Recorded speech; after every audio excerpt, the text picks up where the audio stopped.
I am the Tofu Golem. Please enjoy the video. You're starting right away. Confirm you have a CR2032 3V battery and a small flat pry tool.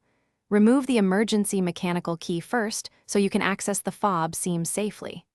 Insert the tool into the seam gently and twist to separate halves. This prevents bending internal clips.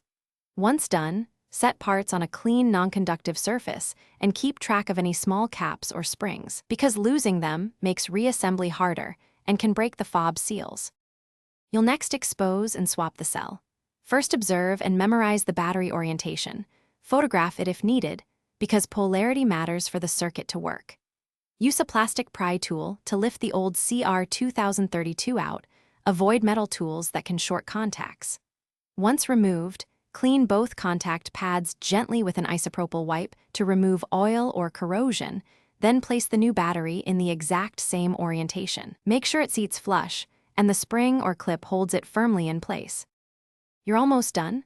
Align the two halves and press until all clips engage. Don't force parts that feel misaligned because pins can break.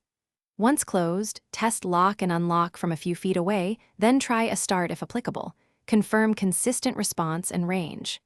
If the fob doesn't work, reopen and reseat the battery to ensure contact, then try the emergency key start procedure. If problems persist, one key troubleshooting tip. Clean contacts again and try reprogramming or replacing the fob module battery. Thanks for watching. Consider subscribing if we helped you today.